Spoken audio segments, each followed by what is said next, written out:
Hello, everyone. Welcome to another episode of the Mindful Muscle Podcast with my fabulous co-host Jodi. How are you doing today? I'm great. If you're new here, welcome. Gio and I are two friends who individually went on health and wellness journeys and collectively have lost and maintained a 140-pound weight loss. And we're here to show everyone, especially the beginner, that it is possible done with sustainable habits. Amen for that. Jodi, I'm looking forward to dive into your story. Last week, we dove into mine and what we would do differently. Before we dive into that aspect of the program, share with the audience what your story was like prior to your physical transformation. Sure. In July 2017, I went to the doctor's office because I was experiencing heart palpitations.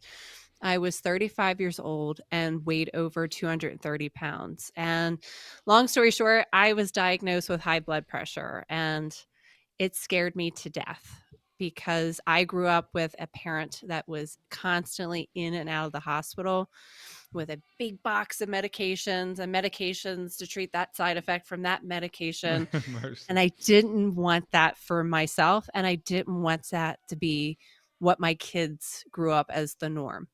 hmm I've heard your story, and I'm a big fan of it. But something I think I've never dived into. What was your mindset prior to the health scare?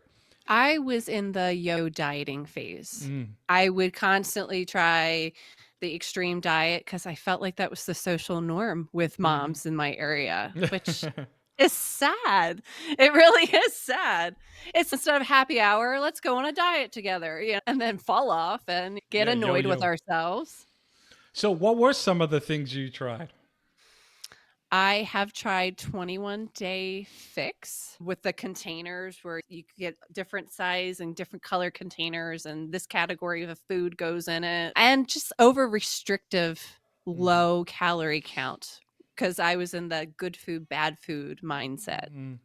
What would make you fall off eventually? One of two things: if the scale didn't go in the direction I felt I deserved it to go in, then I would be done, or I would get tired of the over restriction hmm and going hungry, that it would just go out the window, the whole over restrict binge cycle. Okay, so you had your health scare. What clicked at that point to have the success you have now? You've kept it off for over 7 years. What about that made it click? It was being scared for my health and changing the priority from wanting to look good to be socially accepted Mm. to wanting my health to be better. And ironically, when I wasn't concentrating on the weight, I've lost the most weight I ever thought imaginable. Yes. And obviously, this is not the reason we do it, but concentrating on your health, and now you look good. So that Mhm. was secondary, and it comes now as a benefit of it. One of your latest pictures where your abs are really showing. I was like, wow, that's a big because you had a before and after, and so that's a Mm. big change. So, despite all the success you've had, what would you do differently? Let's start with your mindset from then to now. What areas have you grown in? Mindset wise, I would do away with looking at food as good and bad. I looked at treats, fun foods, low nutrient dense foods as bad foods. And when I would have them, I would wind up feeling guilty. And I had it in my mind that those that appeared to be fit and thin never had the bad food, which is completely Mm, garbage. yes. Another mindset would be treating myself with kindness hmm because a lot of us, especially women, expect perfection and it doesn't exist. And perfection is a form of self sabotage if hmm we're expecting it from ourselves. So, give me some examples of how you used to do that to yourself in the past, and how do you stop yourself from going down that path today? From the food front, I think 3 years ago, I tried a Halloween candy challenge. Mm. And it's not that you avoid the candy, you actually have 1 or 2 small pieces a day and you track it.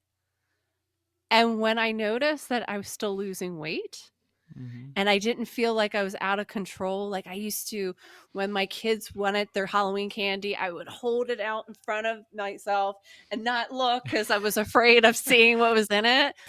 It's like ridiculous to give anything that much control, yet alone food. And when I noticed that I was still losing weight and I wasn't craving it because it Mhm. was no longer scarce, I was no longer depriving myself, I regained control. Mhm. Okay, so you can't tell us you had one or two without telling us what you gravitated to. Anything with peanut butter. Okay, so big Reese's fan. Oh, Okay. yeah. Yeah, I'm a big Reese's. I like Hershey Kisses as well, the one with the nuts in it. Mm. Okay, so that's the mindset towards food. People who have seen your pictures, and hopefully we'll put some up. How was your mindset about lifting weights? Because women don't want to get too big. I wasn't afraid of getting bulky. I was just afraid of being in the free weight section altogether because being in the gym, the bravest person at the gym is the person that is starting out and stepping foot in the gym for the very Hmm. first time. It's already intimidating. And then you add free weights, which seems like a bro area of the gym. Like I'm going to be laughed out of the gym if I Hmm. don't look like I deserve to be here. So I think that would be a big thing too, is not letting myself be afraid to. When you did go to the gym back then, what did you do at the beginning? What was your routine like then and now? Before the Fitbod app, I would just use cardio equipment. Mm. Me, of all people, cardio. Yeah, I know. Let them know why. I am not a big fan of cardio, but also I didn't know any better because I didn't know the joy of lifting heavy stuff. And a handful of cable or weight machines, but not Hmm. like actual free weights or anything with plates. And then I got the Fitbod app. But even with the Fitbod app, I would still avoid the free weight section. I had to get my own set of adjustable dumbbells at home to Hmm. build that comfort before I would actually venture out to the free weight section. And I regret that it took me that long. Hmm. I absolutely love barbells and dumbbells and kettlebells. Yeah, if you follow her on Instagram, you will see she's posts constantly, and she's not the dainty type. She's pulling some good weight and staying on top of it. What would you tell your former self now to change back then? I would tell my old self, go in the free weight section. If you have to hire a trainer for 1 or 2 sessions to feel comfortable, it's Mm. absolutely worth it. I always dreamed when I was a little girl of being like She-Ra. I'm showing my age Oh right now. yes, yeah, I know. She-Ra or Xena or okay, even Sarah Connor from Terminator 2, Yes. like the chin up scene. Like, why do you think I love chin ups? It was because of that movie. And I always thought that was far fetched to have that strength and be able to do those movements. And it's insane. Old me would fall over if she saw what I Mhm. could do today. Those who have seen your transformation, and you mentioned it was 231 pounds, and you look very fit now. How did the weight come off? Was it like quickly or was it gradual? How did you perceive the pace of your weight loss? It felt like it took a long time. I Mm-hmm. remember it took months before I went down a dress size Mm-hmm. for at the very beginning. I started doing Weight Watchers. If I had to Mm-hmm. do it all over again, I would have skipped that altogether. I would have went right into calorie counting. But at the time, tracking every single calorie seemed hard and overwhelming. Mm-hmm. And now I think back to what Curtis says about choosing your hard. Was that really harder than being uncomfortable in my own skin? And once you get the hang of it, it takes 2 seconds to do. But it seemed it was uncomfortable, it was tedious. It was eye-opening to see how many calories I was actually eating versus what I thought was a serving. Mm-hmm. But I would do that first because I feel like Weight Watchers gave me a kind of crappy mindset on food. Mm-hmm. For example, I wouldn't eat avocados because they were too many points.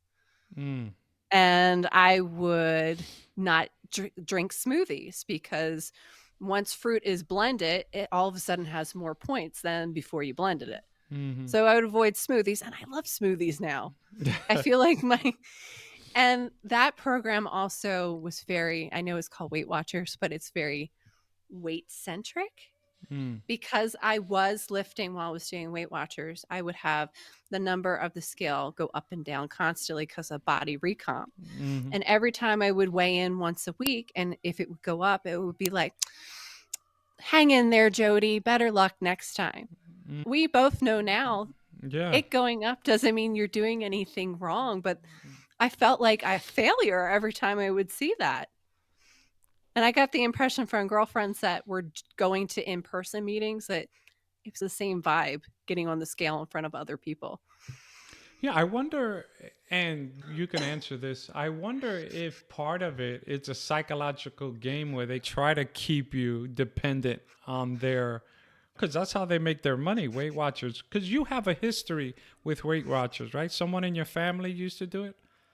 My mom was a leader, Oh a wow! Weight Watchers leader in the 80s. Oops. I knew. I didn't know. I knew there was some background. I didn't know exactly. Maybe the psychology behind that. So, what made you switch from Weight Watchers to calorie counting? Like, why not just go to some other extreme diet? I knew from talking to a couple of friends that I've met through Weight Watchers online were also big into weightlifting, and some had made the switch before I was ready to, but change is very uncomfortable for me, Mm-hmm. so I was terrified, especially because we were going through the pandemic, and I don't need anything else to change right now. But I was doing a nutrition challenge at CrossFit, and one of the requirements was giving up one thing for 90 days. And Mm-hmm. some people picked a particular food or giving up drinking. I'm like, I'm going to give up Weight Watchers because if by Mm. 90 days it doesn't work out, there's nothing holding me back from re signing up. Mm-hmm. So I'm like, okay, I will finally rip that band aid and stop thinking about doing it and give it a shot. I like your attitude because I know you spoke about your father with a big box of pills. And you have mentioned in the past that you saw that box and you said something particularly. Let the audience know what that was. Yeah. I'm not anti medication, but Mm-hmm. if it's something that I can change with my lifestyle, I'm going to give it my all. Yeah, no. And look, I'm married to a doctor, so it's not like we're against medications, but we try to manage everything with lifestyle. So now you've lost the weight, you're physically fit. What are some of the growth areas in food, in what you eat, that has changed from there to now? In the beginning, I would have the bad habit of over restricting, binging, then feeling guilty, and then rinse and repeat. And it's because I was putting a lot of pressure on myself to be perfect. And when that blew up in my face, that's when everything would go haywire. But because I've learned that there are no good foods, there's no bad foods, there's no one food or macro that causes weight gain, Mm-hmm. body fat gain, that I was able to find more control. Because it's not just about physical health, it's your mental health too. Mm-hmm. If I'm getting stressed out because the thought of eating a cookie is making me feel guilty and terrible, that's not healthy. It doesn't Yeah, matter no what doubt. you eat at that point, you're not healthy. Yeah, you might not be healthy of body, but you're also not healthy in mind having that attitude. A couple of episodes ago we were talking about, and you said that you've gone the opposite of me in a healthy way, Mhm. where now you eat a little bit more snacks, where I've become more restricted out of choice. What gave you the strength to be able to do that, knowing it's not going to derail you? I think because I saw progress and it seems more sustainable, but also it's not good for my kids Mm-hmm. for them to enjoy fun foods or sometimes foods, and then me constantly saying no to them, even though I do like them. Because then Mm, that teaches them that there are good and bad foods, and I don't want that for them. okay. And so now I know you to be a big CrossFit girl. What would you have told your old self that's what you'd be into now? And would she I would have have believed laughed. it? I would have laughed because when I first heard of CrossFit, all I heard is it's very dangerous. People get hurt all the time.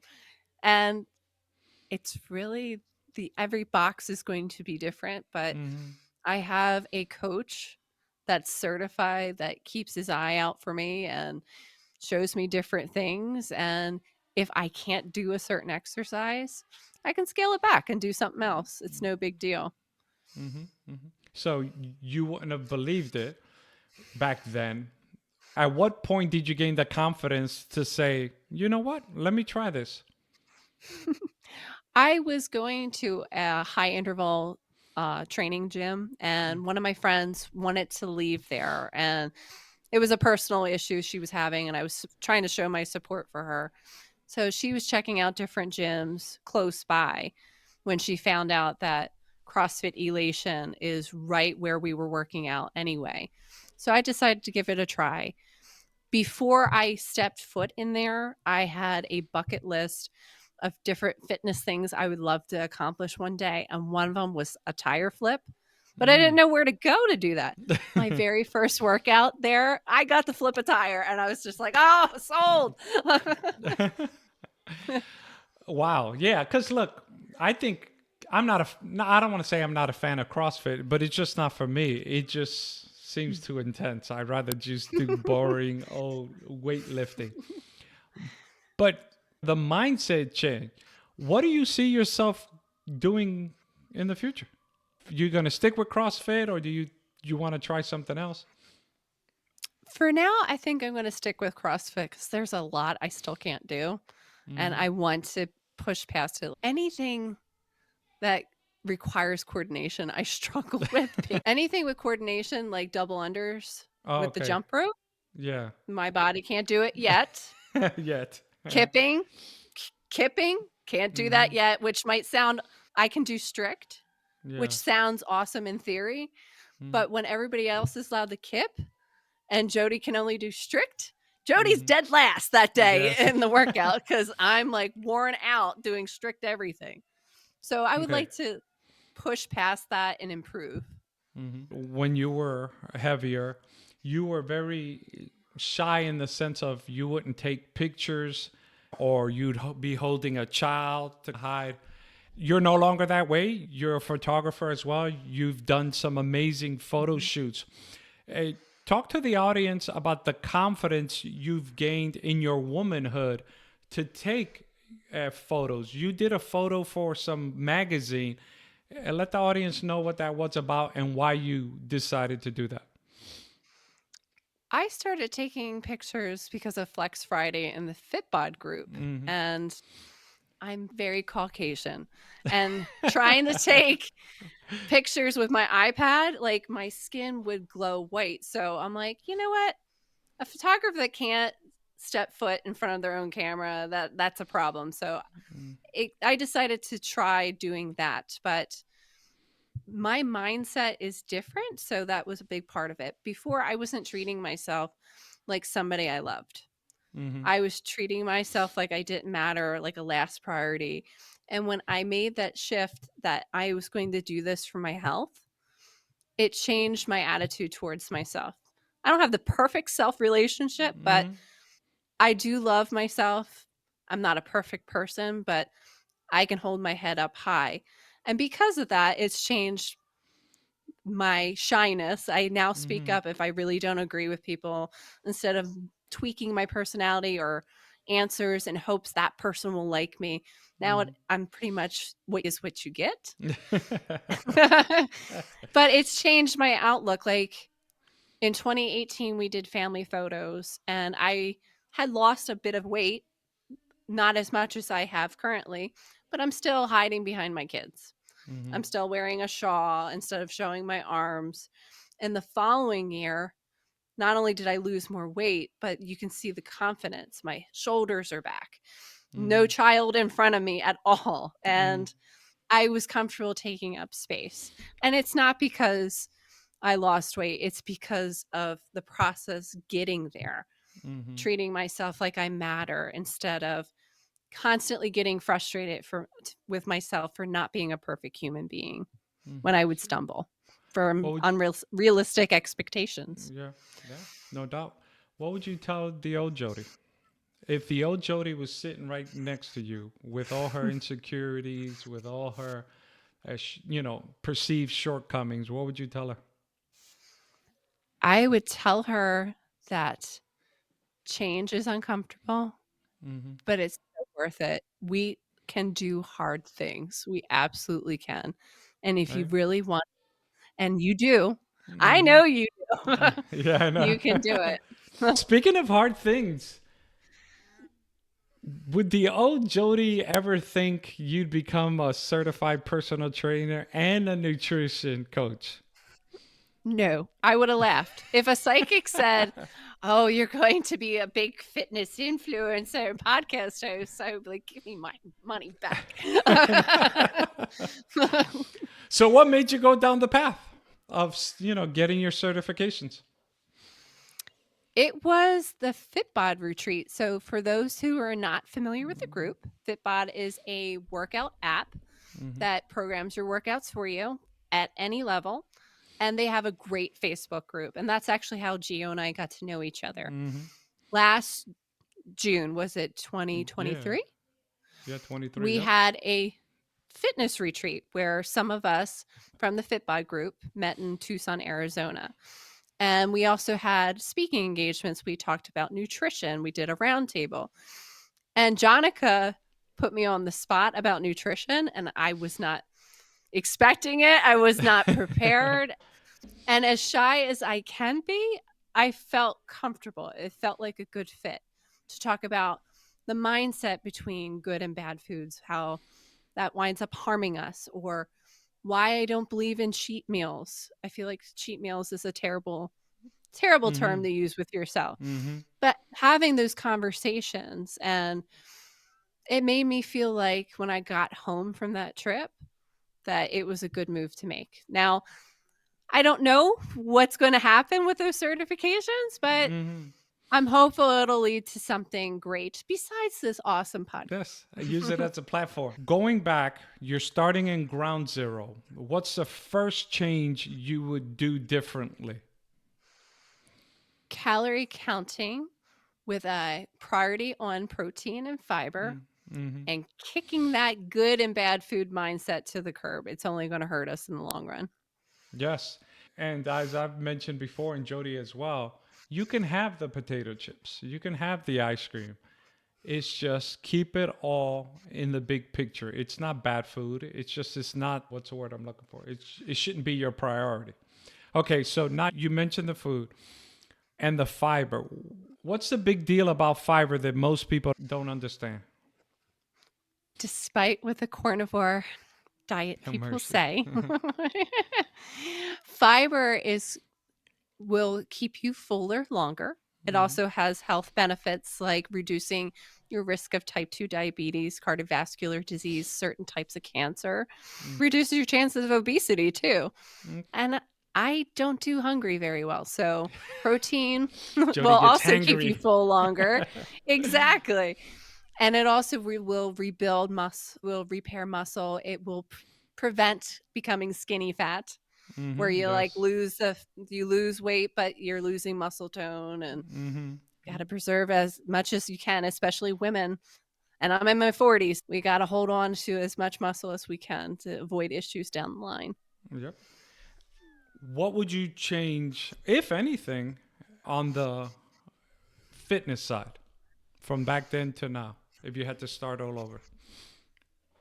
I did meet a lot of great people when I went to the HIT gym, and I was able to learn things, but I would have left sooner for CrossFit if I had Mm, to do it all over again. okay. Because So I feel you, like I've become stronger because of CrossFit. yeah, so CrossFit is really your passion at the moment. And so you'd start Hmm. that sooner. You had a competition not too long ago with a friend. Explain to the audience what it was, but how your mindset has changed to even enter it, where the old Jody would have just laughed you off. My friend Lexi and I, we were one of 7 teams. It's called Alpha Wars through Alpha Flight Fitness. Hmm. It's a bodybuilding gym, not CrossFit, but Hmm. Lexi happens to do CrossFit and so do I. It was to raise money for a charity, and her and I were one of 2 all-female teams, but all 7 teams were competing against each other.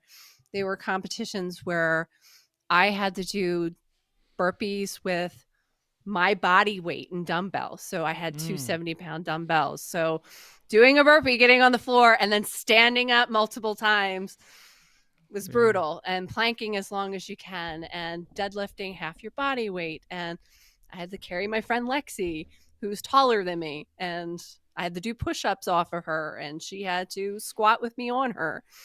It was intense. It was hours long, and we were one of the only teams that did not vomit Mm, during the whole ordeal. But going into it, I kept thinking, am I looking foolish for signing up for this? mhm, Because looking at the names on the list, her and I were probably one of the oldest ones there. mm, Most of the competitors were in their 20s and 30s, but her and I both agreed we just want to see how far we can go with it. It's compare what we do now versus what the old version of us would have done in the past. mm. And we came in second place, and we don't have to pay for a gym membership for a whole year. Oh, I didn't know. I didn't remember hearing that. So that was the prize. Good. That's all. You spoken to the old Jody here in this episode, but that's you, right? And you've become the woman, the strong woman, the leader, the CPT, the nutrition coach. But let's talk to a woman who isn't you, who is overweight, who is your age now, because some people like to say, oh, but that was you were younger. What do you tell a woman your age who's overweight who wants to make changes? It will take longer than you want it to. But in order for it to be sustainable and long lasting, that's okay. It's one step in front of the other. Small changes over time as you're working on creating new habits will help you better in the long run. And I know that there are a lot of weight loss drugs out there. Whether or not you go that route, I'm never going to tell somebody, Mm-hmm. don't do it. That is not my scope of expertise, and it's your body. Talk to a doctor you trust. But regardless, you should still be working on building those healthy habits so that if you have to come off of it, maybe you can still keep some of that success, like with your health, with your weight loss, and still be able to maintain. Mm-hmm. As you and I both know, the majority of the people regain their weight after several years. What has allowed you to keep the weight off? I think it's a combination of understanding that you can't really fail unless you quit. I heard that from a trainer, Jordan Site. He's awesome. He tells it as it is. He's very big into balanced nutrition. And when I heard that, it felt like something clicked. Like, I am going to make mistakes along the way. Mm-hmm. That's what life is about. It's never going to be completely perfect every single day. I know a lot of people talk about falling off the wagon, but if you get back on, you didn't fall off the wagon. You're a Mm-hmm. human being. You're not supposed to have a perfect day every single day. And your word choices with yourself matters. I alluded to hating the term cheat meal. Why are you cheating on yourself? If you need a cheat meal, that means you're being over restrictive with yourself. Mhm. And you probably wind up hurting yourself in the long run because it's harder to get back on track. Your word choices matter in your journey. If you wouldn't say it to a friend, don't you dare think it about yourself. You have I to be your love number one hype person. Mhm. I love that because it's so true. None of us who have lost the weight, who are in the shape we want to be, we're not immune to having bad thoughts, but we cut them off and we don't let them fester. One last question before we wrap up this episode. What would you tell a husband? What's the best way he can be supportive of his wife trying to make the changes, for example, that you did? I think if possible, joining in on the journey would be great. My husband didn't, but it would have been easier if he did. You also have to want it for yourself. So I totally Hmm. understand that. But being willing to be flexible so that we as women can take the time to go work out. I pretty much rearranged my schedule to make it fit for my family, but Hmm. knowing that if I want to go to the gym on the weekend, that he's got my back. It's not a big deal. That and don't say babysitting. You're not babysitting your Nana, kids you're a if you're a father. dad. Yeah. You're parenting. Yeah, that reminded me. I said that was going to be the last question, but it reminded me of something. You used to wake up at 3 in the morning to go to work out. What was the mindset of waking up that early?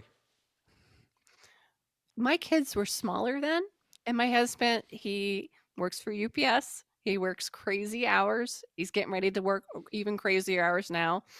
And that was the only time that would work between the kids and his work schedule that I could have them home and he would be home at that time Mm, too, just in case anything happened.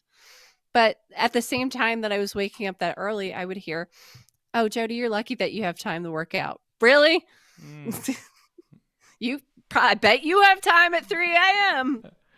We make time for what's important to us. And if that's not important to you, that's fine. But don't say luck. You're hurting yourself in the long run. Because I feel like when people say that, they say it because they want the outcome without putting in the work. So they brush off your hard work as luck.